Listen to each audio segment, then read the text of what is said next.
What's up, Packers fans? The Packers survive against the worst team in the league, pulling out a 33-30 win in Carolina against the heretofore, previously hapless Carolina Panthers. But, ladies and gentlemen, boys and girls, if you're feeling down, if you're feeling like your football team can't get anything done, is never going to look competent, and is just downright terrible, just face the Green Bay Packers, because they will be everything you need to make yourself feel better. Obviously, the Panthers would have preferred to come out with a victory, but if you're the Panthers, you're probably loving this. And I know Packers fans are absolutely feeling deflated and defeated after a game where the Packers had control. We're up, 30-16 at one point, and allowed the Panthers not only to get back into the game, but to scare them to the precipice of a win, tying it up 32-30 there at the end of the game. But one final drive, Matt LaFleur salting it away with a field goal by Carlson, who did a nice job to bounce back from that missed extra point earlier in the game, both with the 53-yarder and the game winner. Survive in advance, that's what it's all about. None of it matters anymore as far as the record goes. That's a W in the column. But man, Joe Barry's defense against the worst team in the league, against one of the most inept offenses historically that we have seen in the NFL. I mean, I said it on Twitter, and I'll say it again here. Just repeat my rant from last week about the defense, because I'm too tired and I'm kind of under the weather, and there was no way that I ever felt like this game was in control by the Green Bay Packers, because I knew the Packers defense existed and Joe Barry was in charge of it. So hopefully get some guys healthy, go into Minnesota, pull off a big win there, which is possible. Minnesota losing today to Detroit.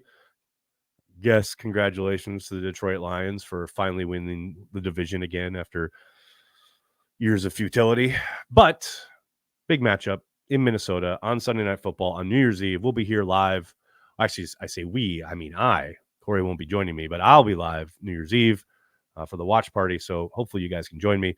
Hello to everybody in the comment section. So good to see everyone hanging out. Thanks for hanging out post-game, listening to the pressers. Lots of super chats to get to. Let's get to it. Mimsy starting us off. Joe Barry frosts Christmas cookies with Elmer's paste.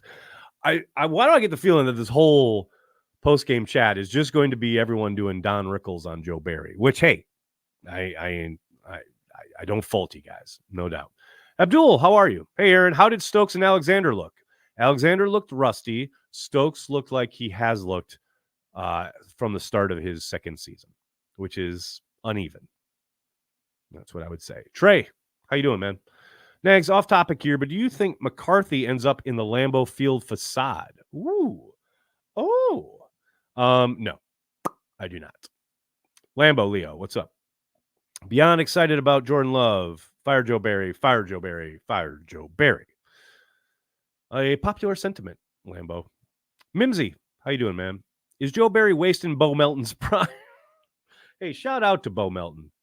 Just wanted to get him at the ends, in the end zone there towards the end of the game, so it could become like a real stamped Bo Melton game. But hey, it's a testament to the Packers and their program and how they operate that they could bring Bo Melton up from the practice squad and operate on offense, somewhat similarly to how they operate normally. Doesn't just happen, You've got to have guys in your program who you've had on the practice field since April. Hell, since the end of last season when they picked him up off waivers from Seattle. This is the whole point of draft and develop, and the develop being the underscore here, right? You're just picking someone up off of waivers or from another program in free agency might not yield the same result. So that's good work from the personnel side, the coaching staff, and of course, most of all, Bo Melton. Talk about stepping up when needed. It's a good game. Good game from him. Matt, how you doing, man? Ball of Confusion. Is that the Genesis song, Land of Confusion? Because that's the theme song for the Packers secondary. Hey-o. Chuck, how you doing, man? Everyone is frustrated with the Packers. Just a little perspective. The Lions just won their first division title in over 30 years. We've been spoiled. This is true. Entitled Town is a very real thing.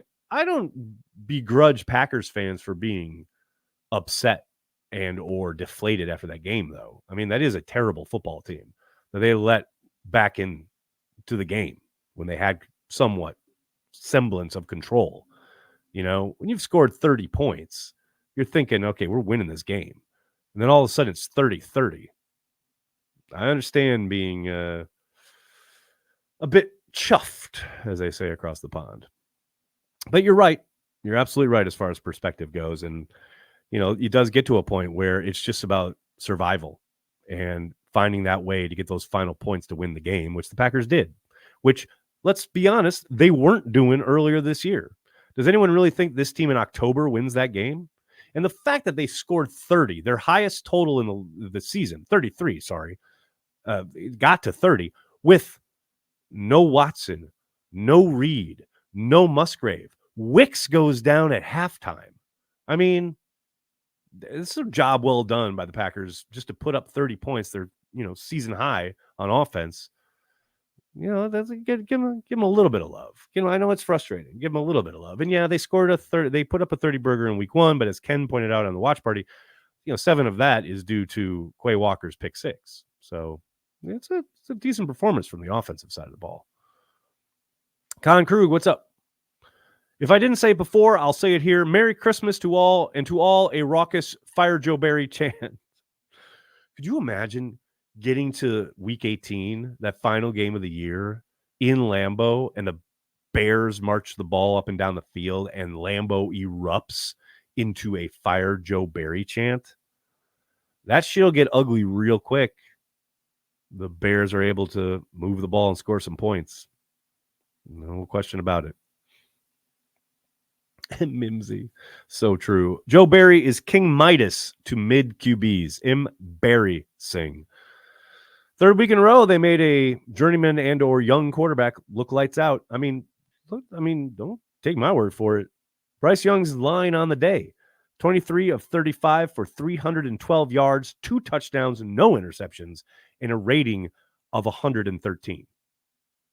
I mean, this kid has barely been able to complete passes all season long. And Joe Barry comes to town and makes him look more than serviceable, makes him look promising. It's upsetting. No question about it. Justin. Oh boy, here we go. Justin's on it. I'm done with this defense, no matter who is at fault. I'm considering this season a wash. This defense won't do it against the Vikings, in my opinion. Do what exactly? I feel you. That's a valid way to look at it. I mean, the season's a wash. Okay, fine. So you're not going to watch this last 2 games? We only get a finite number of Packers games in our lives, people. I'm watching every single one of them. I understand if you don't want to, and as far as the season being a wash, they could still make the playoffs. Now, it's funny because I've seen people say, well, they'll be a year ahead of schedule. But, in Aaron Rodgers' first season as a starter, which is always the comparison, they didn't have this 7th team in the playoffs, right? They've expanded the playoffs to make it more dramatic towards the end of the year, more teams with a hope of getting in, and it's working. Every week we get these in the hunt graphics, right? So yeah, it's just funny to see the expectations and the idea of, if they make the playoffs, well, they're a year ahead of schedule. I don't know about all that with the expanded playoff field, but it does feel like they're in a decent spot going forward, looking to next season, having built somewhat of a foundation in 2023. But of course, there's a lot to work on going forward. Zero doubt about that. Portmaster, how are you, man? Why does Joe Barry want to hurt us? Give me time to realize my crime. Anybody have any idea? Andy, what's up? No Watson, Reed, Musgrave, and Wicks for the second half. J-Love gets it done. Let's celebrate that. 100%. Was just talking about that. Could not agree more. I mean, there are some frustrations in that game, but Jordan Love looks absolutely legit. And this is even, he missed a few throws, as quarterbacks tend to do from time to time. But the fact that he audibled to the quarterback sneak, the fact that he hits Dobbs for that touchdown on an out route, not dissimilar to the one he missed last week to Reed. Improvement, baby. You love to see it. Justin, thanks again. On a positive note, though, it is a win. Merry Christmas and happy holidays, Packer Nation. Thanks for all you do, Nags. Thank you, Justin. Appreciate it, man. Merry Christmas. Mario, how are you? Jordan played good today, but the defense allowing 30 against the worst team in the league should have you out of a job, in my opinion. Mario, he's probably going to be out of a job, but not today. And guess what? The world will keep turning. Again, deserves got nothing to do with it. Porkmaster, the Predator is hiding in the press conference. I know that clicking noise anywhere. That was so weird and annoying. Like every 4 seconds there's a, what was that? Cyril, thanks, man. Merry Christmas to us for having a stable of wide receivers, tight ends going into 2024. I love these youngsters. Go Pack Go, and oh man, the future is bright. That's a healthy perspective right there, Cyril. Merry Christmas. Cal, thank you so much. Tucker Kraft is him, and the coaching staff has lost this defense, the whole coaching staff. A win's a win, though, and here come the playoffs. Okay, easy on the playoff talk. Got to win some games first, but yes, you are 100% correct on Tucker Kraft. Lambo, Leo, what's up? Since 2020, I always thought fire Joe Barry bumper stickers meant, or sorry, FJB bumper stickers meant F Joe Biden, lots of Packers around the country. You went a long way on that one, buddy. Brad, what's going on? Quay needs to be moved to rush/spy position, more play and less think. Funny, they did have him on a bit of a spy role there towards the end. But yeah, I mean, sometimes you just have a call go against you, right? There was, I think on the touchdown play, actually, the first touchdown that Carolina scored, they sent Quay on some kind of inside pressure, and he got washed out, and Rashawn Gary lost the edge because that's what he does. And they took advantage of it, right? But for the most part, I think Quay had an okay day today. It was a better performance from Quay, I thought, today than it was last week. Hopefully that continues Sunday night in Minnesota, and then ultimately in Lambeau for Week 18. Adam, what's up? Oh, wait. Oh, I missed Ed. Sorry. Ed, what's up? That 3-and-out before the Panthers tied it was disappointing, but what was the score at the beginning of the fourth quarter? Thanks for all you do, and Merry Christmas. Yeah, I believe they were up big at the start of the fourth quarter, and then they weren't. Adam, thank you so much. Who gets sacked first, Poch or Joe Barry? I'll tell you what, Adam, at this point, probably Poch. That was a depressing display from Chelsea this morning. Portmaster, what's up? Defense gets tired having to run an extra 12 yards away from the line before the play starts. Yeah, a lot of bail coverage, right? A lot of making it look like they're going to play up. And here's the thing. They came out of the gate like playing press man. It was a wonder to behold. And then they went back and reverted to lots of zone calls. And I'm not saying like just play all man, because of course that's not realistic, but mix it in more liberally than you do. But that said, guys get beat. I understand. It's like nothing's a cure-all. Nothing's a fix. But baby, they are so passive. Drives me insane, as you guys know. Brad, thanks, man. One question. They asked Matt LaFleur one question about the D. Yeah, I know. And I said it while we were live hanging out. Like, there were like 4 questions about the offense, and then 1 question about the defense, and then everything went back to Jordan Love and the offense, which, let's be honest, I somewhat understand. Like, if you're in that press conference, what are you asking? Like, yeah, you got ramrodded by this horrible offense again, in the fourth quarter. Everybody assumes Joe Barry is gone.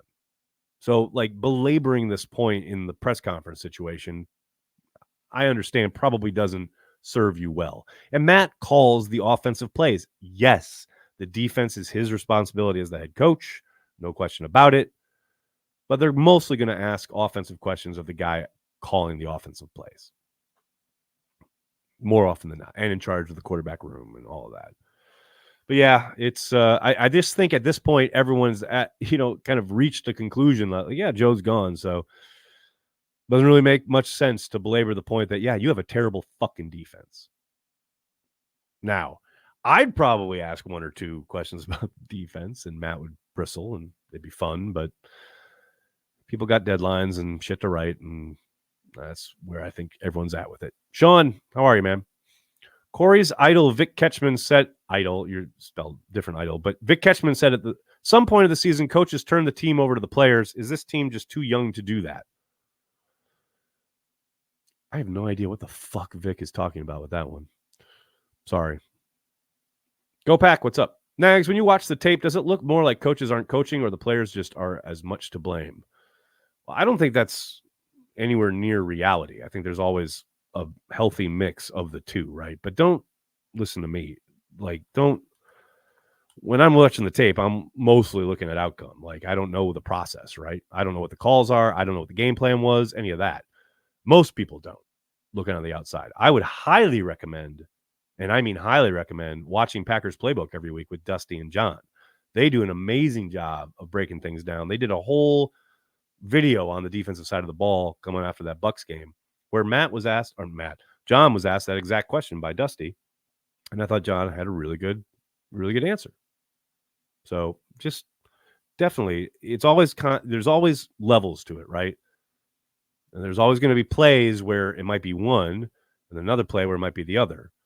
It's rarely a black and white thing in the game of football. Godsmack, what's up? Merry Christmas, bud. I hit the booze early, and I'm glad Joe Barry, the Grinch himself, didn't steal Christmas from us. Thank God for our offense. That's a decent way of looking at it, man. I mean, what else are you going to do? You know, I'm not going to celebrate this defense, but I will sure as shit celebrate Jordan Love in the offense. Amen to that. Abdul, how are you? Was defensive plan any different from last week? It was early, Abdul. Certainly very noticeably was different. And then it devolved into Joe Barry land. No question. Andrew, what's up? No respect at all for Barry. Can't say I blame you. Doug, how you doing, man? I love Cheesehead TV. It's my only cope after watching this defense. We're here to help you cope, Doug. That's why we exist. Ed Oswald, how are you, man? Thanks for the super chat. Merry Christmas, Snags. Does Matt LaFleur watch the same game as the rest of us? Presser was way too rosy with a recap of the games. Okay, I understand that. We're all sitting here being all upset about the defense. I understand that. But you just won an NFL game. Does anyone understand how fucking hard that is? And yes, they should have won by much more. The Panthers should never have gotten back in the game. But all I got to do is point you to the games back in October to tell you how these games can come out the wrong side of things again and again and again. The Packers won the game. You absolutely celebrate a victory. Then you go and you look at the tape and then you move on. Like, you can't let it get you so down and depressed that you don't like winning. It's winning. You got no problem with winning, man. Never apologize for winning. Soder, what's up? First drive on defense was the Bob Sloak and Carolina Memorial Drive. Went full Joe after that. Yeah, I don't know. He didn't blitz enough to be Bob Sloak, but I hear what you're saying. Doug, what's going on, man? I need a lot of Carry the G cream ale right now. That's a good call, Doug Hype. Let me join you in that. Let me join you in that tradition. I like it. I like where you're at. People will just be beating up on the reporters. Man, don't take it out on the reporters for the Packers being bad. It ain't the reporters' fault. And let me tell you something else. Nothing, and I mean absolutely nothing, that the beat or anybody in the media asks, any questions that they ask or don't ask, has absolutely no effect on the Packers as a team, as a franchise, how they're run, what happens on game day. Zero effect, just so you're aware. Pack owner MT, thanks for being a Carry the G Club member. If you played Barry's D every week, you'd break every quarterback record and land a record deal. Hallelujah. Holy shit. Where's the Tylenol? Go Pack Go. Merry Christmas. Cheesehead TV. Pack owner MT, love you, man. Go Pack Go. WM, thanks, man. Hopefully we get the Jets on the schedule next season at Lambeau. 10 versus 12 would be epic. Hopefully we get a vaguely competent DC. Go Pack Go. Yeah, I know. As of, I think it was even last week, they were still in line to have the Jets come to Lambeau Field next season. We'll see what the next 2 weeks entail, but it's a possibility. That Joe Barry. Love showed he could lead the offense to a late game victory. Yet again, David. Yes, he did. No question about it. All right, everybody. I'm going to have to get going. Oh, Abdul's here on the last second. Are you concerned by how 23 has looked this year? He's barely played. I don't know, man. I'd like to get him fully healthy. And, actually having a run of games together that we can judge. I think he's been up and down, and I think he's barely played, and it's really hard to get a handle on how he's playing when, he plays one game and then is gone for 6 weeks and then plays another game, and I don't know, man. I mean, there's certainly been plays where he's, like, been taken advantage of or lost out on, but he's won his fair share too. I don't know, man. WM, thanks again. Barry going to make Fields look so good they keep him. It's entirely possible, which I guess, maybe that's Matt's whole plan. Keep Joe until the end, convince the Bears to keep Fields, and then fire Joe Barry. I like this. I like it. Jesse Huber, love in this offense. I do not understand at all why we didn't fire Joe Barry. Is it too late? Yeah, it's too late. It's too late, people. If this is if the Bucs game had happened in week 8, there was a possibility Barry might get fired, but it happened with 3 games to go. So yeah, he's not getting fired. I hate when you make so much sense. Sorry, Ray. I'll try not to make it a habit. All right, everybody. I do have to get going. Can't thank you enough for hanging out after the game. Gut reactions, the pressers, Q&A. Really appreciate all the support for Cheesehead TV. Please do me a monster favor. Hit like on the video. Subscribe to the channel. And then tell your friends and tell your family. Cheesehead TV. We are devoted to Green Bay Packers fans worldwide. Reminder, there's no Packers Daily tomorrow because of the holiday. I'll be back on Tuesday. Please stay safe wherever you are on this holiday. And Merry Christmas to everybody out there. Love you all. Thank you so much for the support. And I'll talk to you in a couple days. Go Pack, go.